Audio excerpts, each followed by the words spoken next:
Bismillahirrahmanirrahim. Assalamualaikum warahmatullahi wabarakatuh.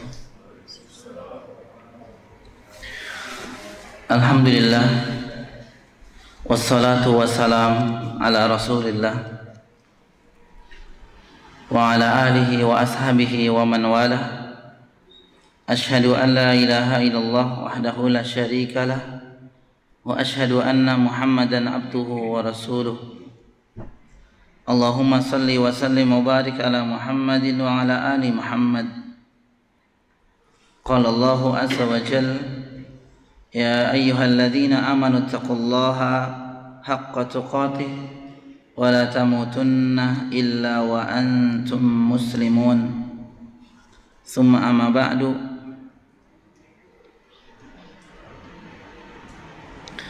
Fa inna astaqal hadithi kitabullah wa khairal huda huda Muhammadin sallallahu alaihi wasallam wa syarrul umuri muhdatsatuha wa kullu muhdatsatin bid'ah wa kullu bid'atin dhalalah. Segala puji kita haturkan kepada Allah Subhanahu wa taala yang pada kesempatan pagi yang mulia ini dengan izin Allah, alhamdulillah kita bersama-sama bisa duduk kembali di tempat dan di waktu yang diberkahi ini insyaallah ta'ala, untuk bersama-sama menunaikan salah satu kewajiban kita sebagai hamba Allah Subhanahu wa ta'ala, yakni menuntut ilmu sebagaimana yang disampaikan oleh Nabi kita Muhammad sallallahu alaihi wasallam, talabul ilmi fariidatun ala kulli muslim. Mencari ilmu agama adalah merupakan kewajiban ala kulli muslim, bagi setiap muslim. Mudah-mudahan apa yang kita perjuangkan ini diberikan ganjaran, diberikan balasan dengan pahala yang berlipat ganda. Dan mudah-mudahan Allah Subhanahu wa taala memasukkan kita semua dalam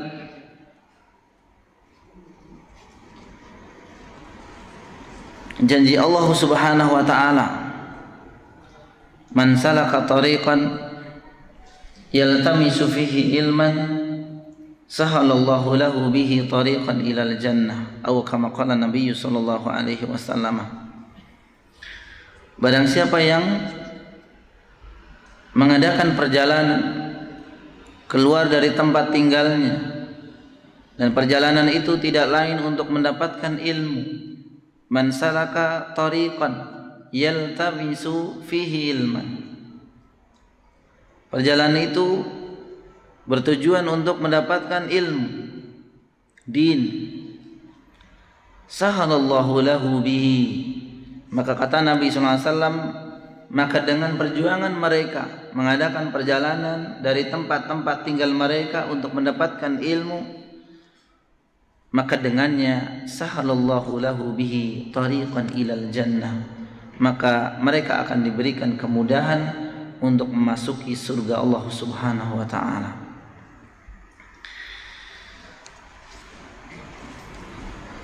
Alhamdulillah, di pertemuan sebelumnya kita telah membahas masih berkenaan dengan tafsir kalimat la ilaha illallah. Terakhir kita bahas mengenai syurutu la ilaha illallah.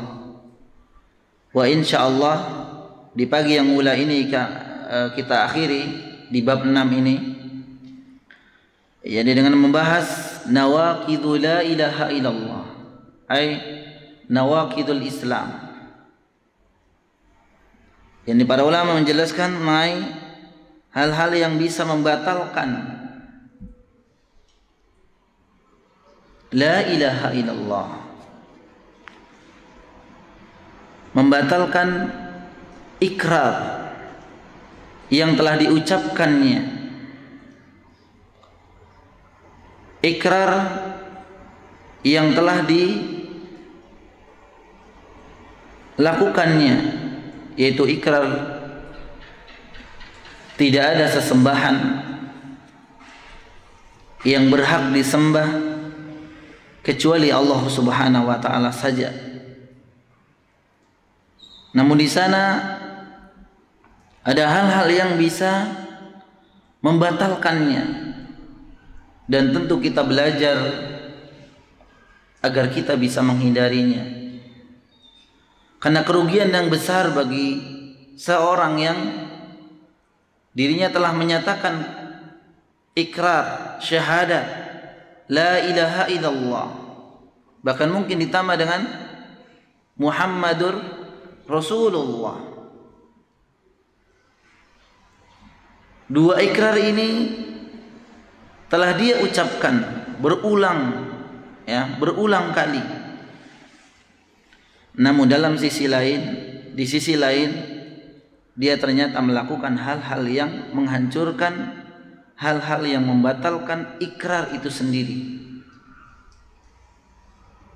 baik dia sadari maupun tidak disadarinya. Maka insya Allah kita akan membahas per poin insya Allah. Jika kalimat la ilaha illallah telah batal, maka tentu batal pula keislamannya. Karena pokok dari Islam yang pertama adalah ikrar syahadatu alla ilaha illallah wa anna Muhammadur Rasulullah. Sebagaimana hadis yang disampaikan oleh Nabi sallallahu alaihi wasallam, buniyal Islamu ala khamsin. Bangunan Islam kokoh, tegak, berdiri pada diri seseorang itu jika tertopang 5 pilar, 5 hal yang disebutkan oleh Nabi SAW. Yang pertama kali adalah syahadatu alla ilaha illallah wa anna Muhammadan abduhu wa rasuluh, atau kama qala Nabi SAW. Maka jika yang pertama ini, syahadat ini telah gugur, maka poin kedua, ketiga, keempat, dan kelima pun akan gugur pula. Kalau kita lihat Bapak sekalian, dari hadis yang mulai itu kita pernah sampaikan di awal, yang disebut dengan rukun Islam, arkanul Islam, disebutkan yang pertama adalah ikrar syahadat, pernyataan, sumpah. Adapun yang kedua, ketiga, keempat, dan kelima semua bentuknya ibadah, amaliyah. Salat, zakat, siam, dan haji. Keempat poin ini semua adalah amaliyah.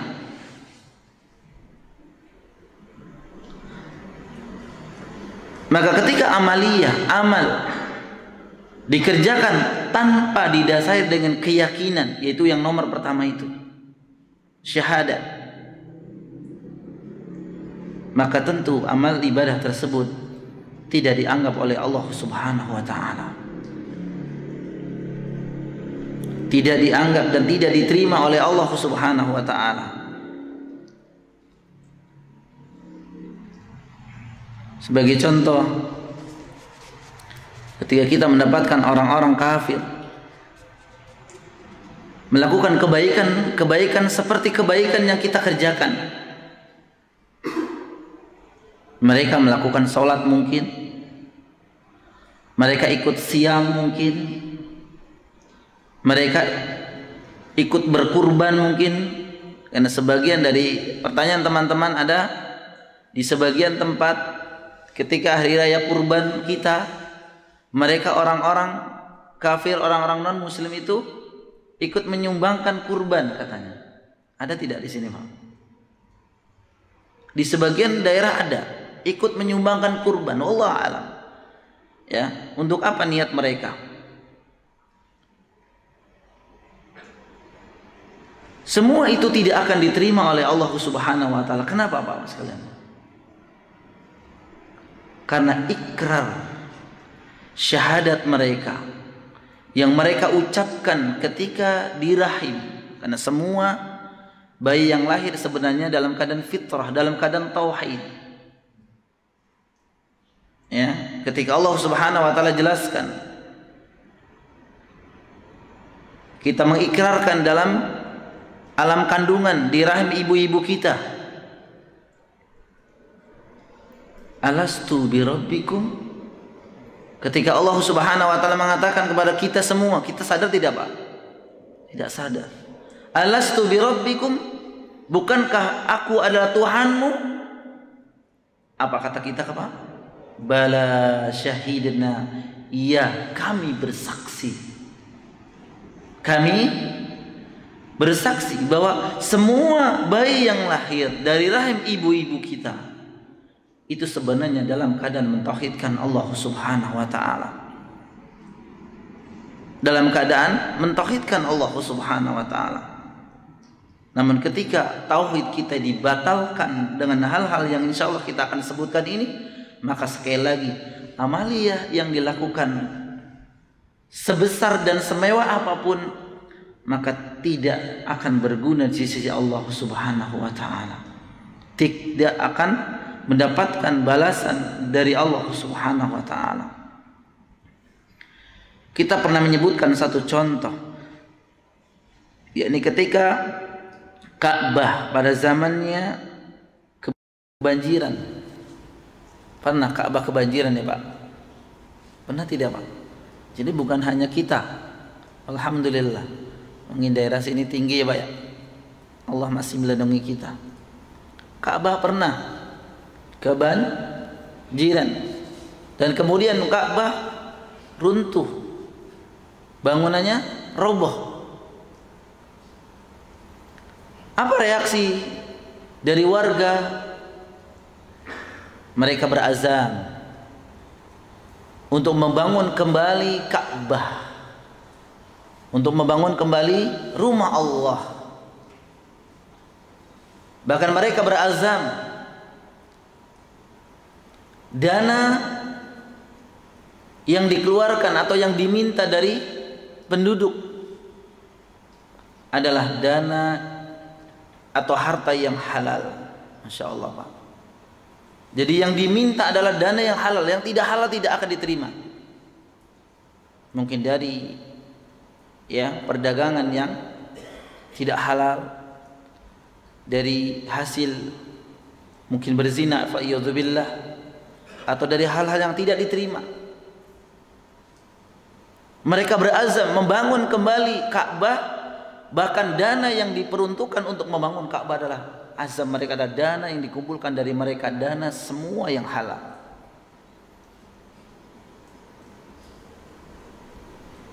Maka satu pertanyaan buat kita semua, membangun Ka'bah, membangun kembali rumah Allah, Baitullah, itu bukankah merupakan perkara yang agung?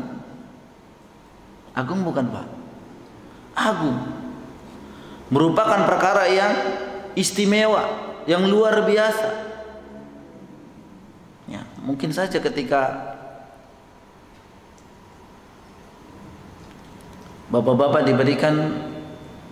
diajukan proposal, misal untuk membangun Ka'bah kembali, kira-kira bapak mau ini enggak? Ya, berlomba-lomba.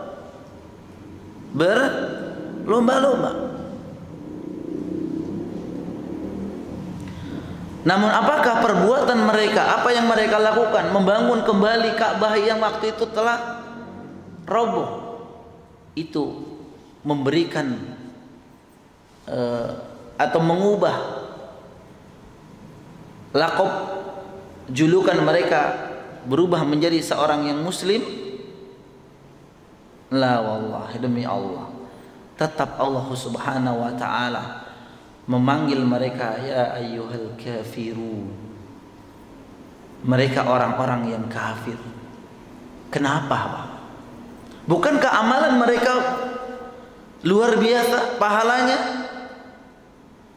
Karena ya apa yang kita bahas ini kaum muslimin, karena syahadat mereka, karena akidah mereka telah dihancurkan oleh mereka sendiri. Bagaimana dengan amalan-amalan yang di bawahnya? Maka jangan terlalu heran kalau ada orang-orang kafir di sekitar kita, mereka menyumbang anak yatim, menyumbang masjid. Bahkan mungkin Bapak yang sering melihat tayangan-tayangan selebritis, ya Pak, itu ada selebritis yang mungkin ulang tahun pernikahannya, mereka menyumbang ke anak-anak yatim. Tapi ketika kita lihat, mereka ternyata orang non-muslim, tidak berguna sama sekali Bapak sekalian amalan-amalan yang mereka lakukan. Oleh karena itu ini menjadi perhatian bagi kita semua. Salat kita, zakat kita, siam kita, haji kita, bahkan mungkin yang bertahun-tahun, setahun sekali haji, memang bisa ada, karena ada panggilan dari kerajaan Arab Saudi yang mungkin Bapak kenal dengan visa furoda, ya, yang kalau dijual travel itu mahal, sekitar berapa Pak? 18.000 US dollar, sekitar 250 juta. Tapi ini haji khusus, artinya haji panggilan, haji undangan khusus, biasanya orang-orang yang memiliki ya, jabatan. Dan semua itu tidak akan berguna ketika yang pertama itu Bapak sekalian, itu dihancurkan oleh mereka sendiri. Demi Allah Bapak sekalian, karena dalil-dalil yang sudah kita sampaikan dari awal, apalagi yang kita akan bahas yang pertama kali, yang membatalkan kalimat la ilaha illallah adalah sudah kita bahas di bab ke-4. Kira-kira apa Pak? Kesyirikan.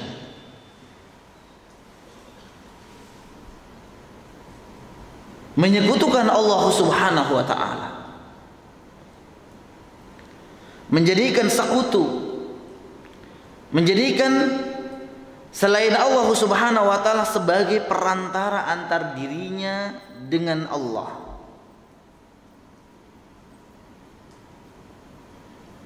Jadi ada dua Pak berbuat syirik ini. Menjadikan sekutu. Sekutu itu artinya apa Pak? Tandingan. Tandingan. Menganggap sama. Kalau bapak-bapak yang ya saya sering bertanya, syarikat kerja, syarikah itu kan kumpulan. Ya Pak, betul tidak artinya? Syirik artinya sama, mengumpulkan Allah dengan lainnya dalam ibadah.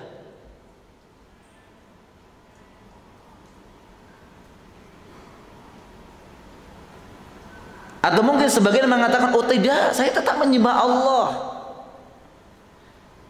Saya tetap menyembah Allah, namun menyembahnya melalui perantara. Kalau Bapak sering dijual tanah tanpa perantara, Bapak aja nggak mau tanpa perantara. Kenapa? Nanti ambil berapa persen ya Pak? Bapak aja nggak mau tanpa perantara, dijual rumah TP. Saya pernah bertanya, TP itu apa? Tanpa perantara, langsung saja ke saya. Demikian juga Allah Subhanahu wa taala. Jadi syirik itu dua, jangan dipahami hanya menyembah selain Allah saja. Sekarang saya mau tanya, Bapak pernah melihat sekarang ada orang menyembah batu di sini? Ada nggak? Oh, nggak ada. Ada yang menyembah pohon? Nggak ada juga, nggak ada. Jadi mengatakan, oh di sini nggak ada syirik Ustaz. Oh tidak, ternyata di sebagian ada yang beribadah kepada Allah tapi melalui perantara. Ini pun termasuk kesyirikan. Jadi disebutkan syirik, sebenarnya pembahasan syirik insya Allah kita juga akan bahas. Bahkan mengenai perincian syirik di bab 7 ini sudah masuk hal yang termasuk perbuatan kesyirikan. Walaupun nanti ada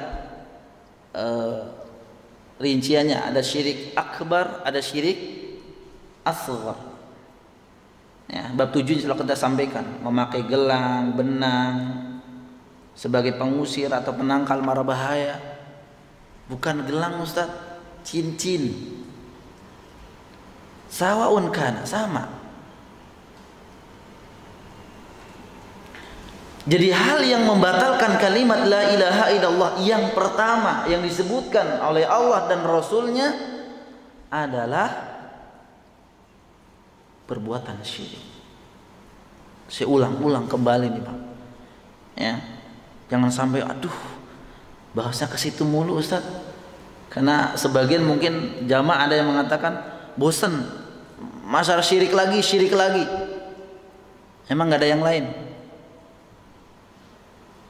Justru ini merupakan pangkal dari diterimanya ibadah kita Bapak sekalian. Sekali lagi, ibadah sebesar apapun, semewah apapun, sakhusyuk apapun, bahkan mungkin bisa mengorbankan ya harta kita, haji, harta, tenaga, waktu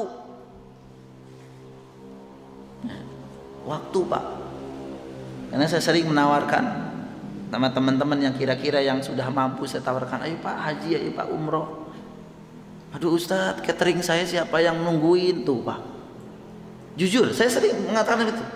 Catering saya siapa yang menunggu? Siapa yang menungguin catering saya? Tuh, dunia lebih jadi mengorbankan waktu. Misalkan dia mempunyai perusahaan besar, dia akan tinggalkan minimal selama 21 hari. Kalau memang hajinya plus 21 hari ya Pak. Wah, mungkin Bapak menghitung-hitung rugi besar kalau Bapak tidak mengecek langsung. Nah, kalau orang yang sudah tekad kuat, pasti dia akan mengorbankan waktunya. Tidak, ini mah dunia, ditinggalkan olehnya. Harta, tenaga, pikiran, waktu dan seterusnya. Ibadah itu sudah agung. Bahkan sebagaimana Nabi SAW sampaikan, tidak ada balasan bagi haji yang mabrur kecuali apa? Surga. Di situ sebenarnya ada catatan kaki, selama yang melakukannya tidak berbuat kesyirikan. Jadi jangan kaget ketika jangan terlalu kagum orang pulang haji kemudian kok dia berbuat kesyirikan. Mabur, bukan mabrur. Mabur, terbang, hilang pahalanya. Bahkan kesyirikan itu tidak hanya di sini, dilakukan di sana. Sudah diniatkan dari sini. Ada tidak Pak buahnya? Ya. Maka saya sering sampaikan kepada jamaah saya yang sering, tidak ada kesyirikan di sana, lebih berbahaya lagi. Tanah haram, dosa dilipat gandakan oleh Allah Subhanahu wa taala ketika dilakukan di tanah haram.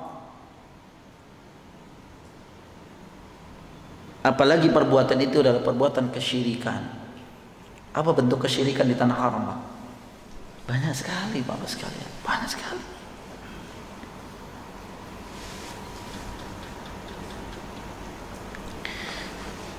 Jadi yang pertama adalah berbuat kesyirikan yang menjadi yang membatalkan keislaman atau kalimat la ilaha illallah seorang yang telah berikrar, maka dia menyekutukan Allah atau menjadikannya sebagai perantara dirinya dengan Allah.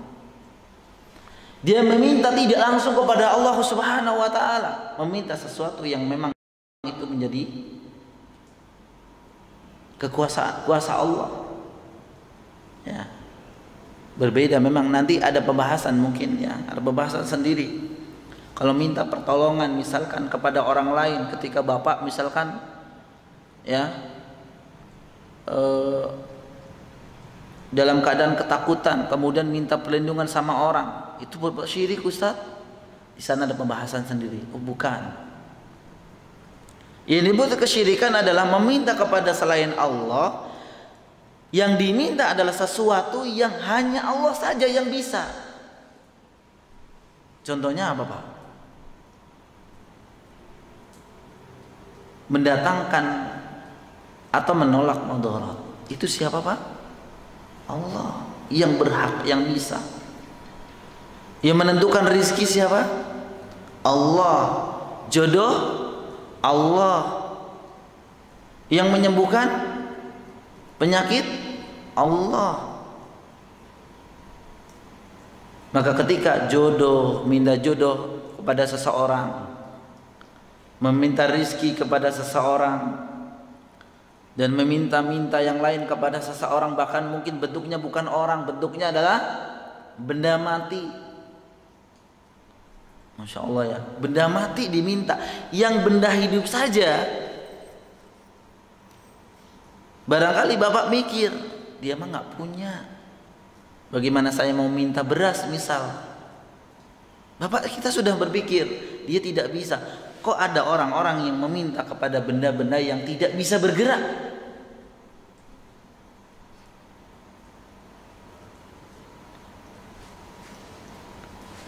Kemudian juga memohon syafaat kepada selain Allah. Sebenarnya syafaat itu siapa yang miliki, Pak? Allah, bukan siapa-siapa. Termasuk Nabi, Maka ada pembahasan tersendiri tentang syarat menerima syafaat. Syarat menerima syafaat. Ya, kan kita sering, semoga kita mendapatkan syafaat dari Nabi Sallallahu Alaihi Wasallam. Jadi Nabi sebenarnya tidak bisa mendapatkan syafaat, tidak bisa. Yang bisa mendatangkan syafaat adalah Allah Subhanahu Wa Taala. Maka di antara syarat mendapatkan syafaat, yang pertama, orang yang mendapatkan syafaat, orang yang diridhoi Allah Subhanahu Wa Taala. Nah, pertanyaan, siapa orang yang diridhoi Allah Subhanahu Wa Taala mendapatkan syafaat? Kira-kira siapa, Pak? Bagaimana hadis yang pernah kita baca? Kata Nabi SAW, "Au fi ma'ana, au kama qala Nabi SAW, inna as'adun nas bi syafaati yaumal qiyamah." Sesungguhnya orang-orang yang bahagia, orang-orang yang paling gembira mendapatkan syafaatku di hari kiamat kelak.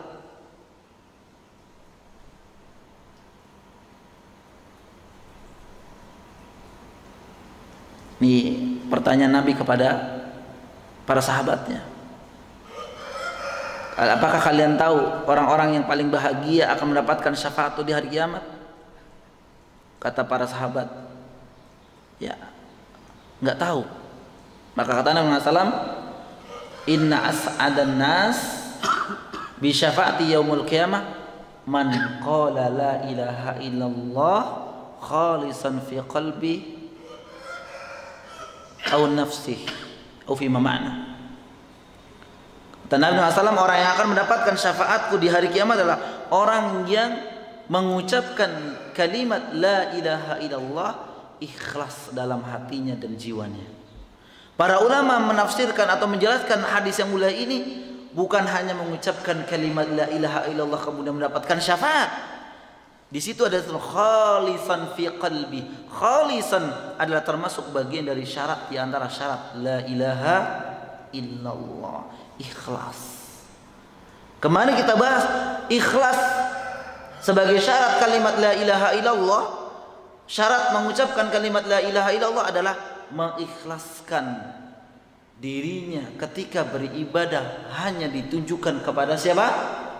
Allah Subhanahu wa taala. Maka tidak mungkin orang mengucapkan la ilaha illallah namun dalam sisi lain dia masih menyekutukan Allah Subhanahu wa taala atau berbuat kesyirikan, maka ini tidak akan mendapatkan syafaat. Jadi ketika kita ingin mendapatkan syafaat, syarat ini harus kita penuhi dulu. Kita menjadi orang yang diridhoi Allah Subhanahu wa taala untuk mendapatkan syafaat. Karena tidak gampang. Kalau hanya mengucapkan, ya memang wasilahnya banyak. Ada mengucapkan kalimat sholawat. Tapi maaf, yang mengucapkan sholawat adalah apakah orang yang bertauhid? Ya itu mangkola la ilaha illallah, adalah orang yang bertauhid. Kalau yang mengucapkan walaupun beribu berjuta, dia adalah orang yang ya menghancurkan kalimat la ilaha illallah, maka tentu tidak akan mungkin, karena syarat yang pertama ini dia tidak ada pada dirinya. Maka sebenarnya Bapak sekalian rahimani Allah, tauhid adalah merupakan pangkal dari semua. Tauhid adalah merupakan pangkal dari bawah-bawah. Itu sudah disebutkan as-shalah, az-zakah, as-siyam wal hajj ilal bait. Yang amalan-amalan yang besar ini saja, salat, zakat, puasa, haji saja tidak akan diterima manakala yang pertama gugur, apalagi amalan-amalan yang bentuknya sunnah. Amalan-amalan yang bentuknya sunnah. Maka sekali lagi kaum muslimin, Bapak sekalian, perbuatan kesyirikan inilah perbuatan yang pertama dan yang utama yang bisa menghancurkan kalimat la ilaha illallah kita, menjadikan sekutu atau menjadikan sebagai perantara antara dirinya dan Allah ketika mereka beribadah. Karena ada sebagian orang beribadah, ya, ketika mereka beribadah itu tidak langsung kepada Allah, dia beribadah melalui perantara. Dan perantara yang dimaksud adalah perantara yang tidak diizinkan oleh Allah Subhanahu wa taala. Ketika mereka beristighosah, diistighosah kepada kuburan, bernazar kepada kuburan, menyembelih yang ditujukan kepada selain Allah, ini perbuatan syirik semua Bapak sekalian. Menyembelih untuk jin, menyembelih untuk penghuni kubur, menyembelih untuk pohon, menyembelih untuk laut, menyembelih untuk langit, menyembelih untuk selain Allah Subhanahu wa taala. Atau mungkin kita kenal dengan sedekah. Sedekah laut, sedekah bumi, sedekah langit, sedekah pohon, sedekah dan seterusnya. Itu merupakan ya ibadah yang ditujukan kepada selain Allah Subhanahu wa taala. Ya, dalam firman Allah Subhanahu wa taala yang sering kita sampaikan, innallaha, dalam surat An-Nisa 48 ya, innallaha la yaghfiru ay yushraka bihi wa yaghfiru ma duna dzalika liman yasha. Sesungguhnya Allah Subhanahu wa taala sekali-kali tidak akan mengampuni dosa syirik. Kita jelaskan kemarin, para ulama mengatakan Allah tidak mengampuni dosa syirik ketika dia meninggal belum bertobat. Namun ketika dia berbuat kesyirikan tapi dia masih diberikan kesempatan oleh Allah untuk hidup, maka ada kesempatan bagi dia ketika mereka ya bertaubat dengan taubatun nasuha, maka insya Allah Allah akan mengampuni. Jadi yang dimaksud innallaha la yaghfiru ay yushraka bih, Allah tidak akan mengampuni dosa syirik manakala seseorang itu meninggal dunia namun dia belum bertobat dari perbuatan syirik, maka tidak diampuni oleh Allah Subhanahu wa taala. Wa yaghfiru ma duna dzalika liman yasha. Namun Allah akan mengampuni dosa-dosa selain syirik. Artinya ketika orang meninggal dunia, dia membawa dosa. Bahkan disebutkan dalam sebuah hadis, ada seorang hamba yang membawa dosa sepenuh jagat raya ini. Namun dosanya bukan termasuk dosa syirik. Mungkin dosa zina, mungkin dosa membunuh, dosa selainnya mungkin. Dosanya banyak sekali, tapi bukan dosa syirik. Maka kata Nabi apa? Allah pun akan membuka ampunan sejagat raya ini.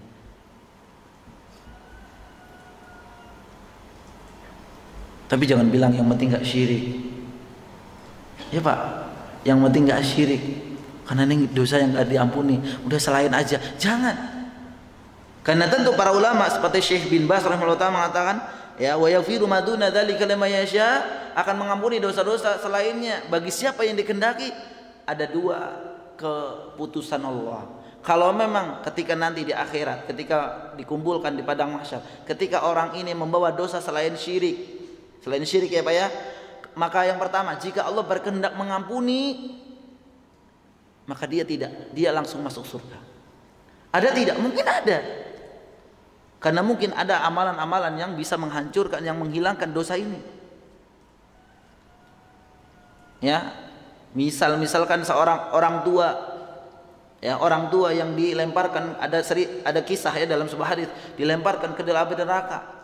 Kemudian putranya dimasukkan ke dalam surga.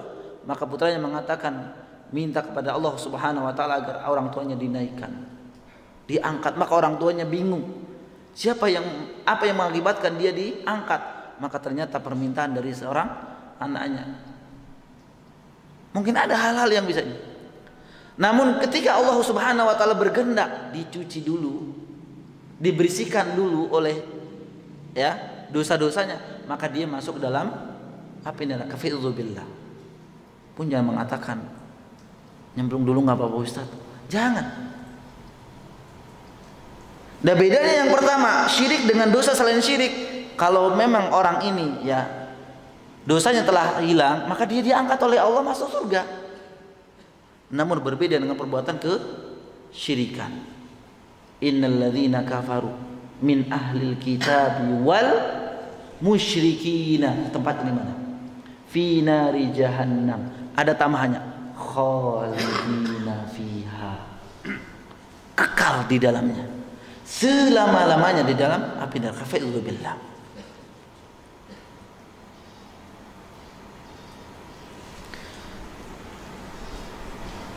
Demikian juga Allah Subhanahu wa taala berfirman, innahu man may yusyrik billahi faqad haramallahu alaihi jannah wa ma'wahun nar wa ma lidzalimina min ansar. Dalam surat Al-Maidah ayat 72.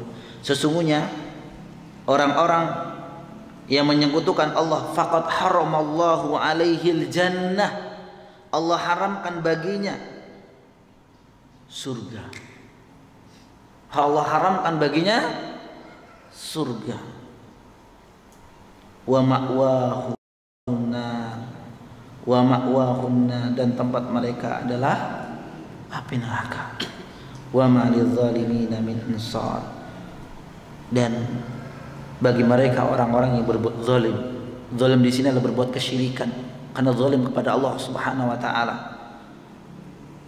Tidak akan ada penolong seorang pun. Tidak ada penolong seorang pun, Bapak sekalian. Mungkin ada yang bertanya, dosa syirik itu dosa apa sih kok sebesar itu? Sebenarnya tidak bisa digambarkan, Bapak sekalian. Tapi saya sering, ya, seperti saya sudah sampaikan di sini, saya sering ya memberi analogi, walaupun analogi itu jauh sekali, ya, jauh sekali. Namun buat gambaran kita saja, sedemikian itukah marah Allah Subhanahu wa taala ketika dosa ini dilakukan? Dosa kesyirikan itu dilakukan? Bagi teman Bapak sekalian, saya sering bertanya, istri Bapak itu hak siapa? Istri kita itu hak siapa, Pak? Kita. Bapak jawab tegas, kita. Istri kita jawab kita. Kalau istri kita diberikan kepada orang lain, gimana Pak? Perasaan Bapak? Gak bisa digambarkan kan? Tidak bisa digambarkan marahnya kita. Ini analogi kecil. Bagaimana dengan Allah Subhanahu wa taala? Hak prerogatif Allah itu apa? Diibadahi. Kok diberikan kepada selainnya? Murkanya Allah Subhanahu wa taala sehingga mengekalkan orang-orang yang berbuat kesyirikan ketika mereka tidak bertaubat kepada Allah ketika dipanggil, diambil nyawanya. Tegas. Di sini disebutkan innahu may yusyrik billahi faqad haramallahu alaihi jannah. Allah mengharamkan bagi orang-orang yang berbuat kesyirikan surga. Siapapun dia Bapak sekalian, siapapun mereka.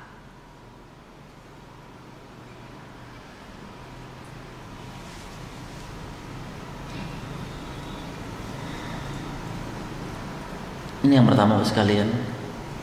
Dan sepertinya baru pertama ini yang kita bisa sampaikan. Masih berlanjut ternyata Pak. Ya, bersabar ya Pak ya, tidak mengapa. Karena memang kita harus secara detail membahas. Karena ada yang mengatakan misalkan membahas tentang syirik sekilas, tidak membahas detail syirik itu apa. Makanya ketika ada orang, Bapak kok nyembah kuburan itu syirik loh, kata siapa? Nah kan dia, saya yakin tidak pasti tahu tentang syirik, tahu, tapi tidak detail, sehingga apa yang dilakukannya kok gini, kok syirik, begini kok syirik. Maka di sini Masya Allah akan disebutkan satu persatu. Tadi di antaranya adalah syirik memakai gelang. Dan mungkin Bapak akan jawabannya kan ikhtiar Ustaz, benar nggak Pak? Jawabannya ikhtiar. Hampir semua bayi yang dilahirkan, bayi yang lahir itu dikasih galang yang hitam itu Pak. Apa? Saya pernah nanya, Pak, Bu untuk apa? Tolak bala. Ini disebutkan nanti memakai gelang, benang. Maksudnya benang apa? Bisa saja benang. Itu di mobil-mobil, itu dikalungin tasbih misalnya. Kalau hanya dikalungin tasbih di spion depan itu hanya untuk hiasan nggak apa-apa. Tapi ada juga yang memiliki apa? Keyakinan tertentu bahwa tasbih harus dibawa kemana-mana. Kemudian juga nanti akan kita bahas mengenai ruqyah. Ruqyah mungkin Bapak sekalian sering mendengar ada ruqyah yang syar'i, ada yang syirik.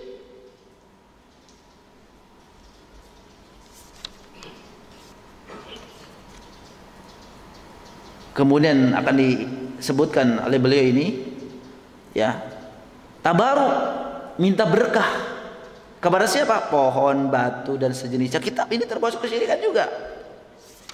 Bab 9. Kemudian termasuk kesyirikan adalah menyembelih binatang dengan niat bukan kepada selain Allah. Emang ada? Banyak.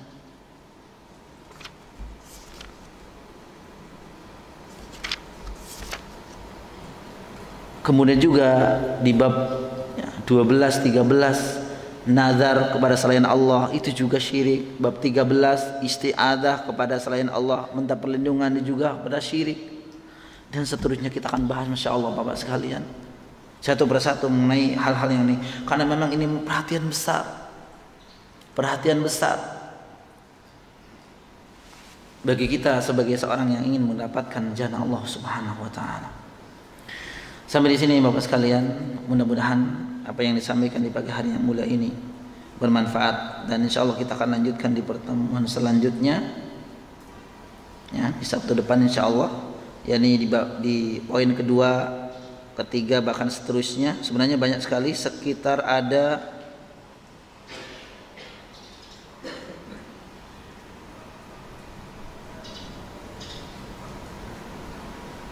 9. 9 pertemuan kali ya Pak ya. Masya Allah. Baik, ala kulli hal Bapak sekalian, kita berdoa kepada Allah Subhanahu wa taala, mudah-mudahan jerih payah kita duduk di majelis ini mendapatkan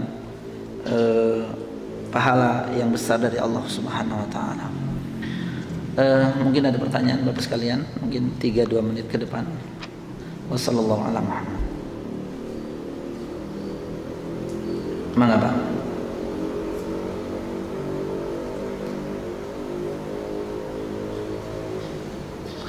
Kalau tidak ada saya tutup.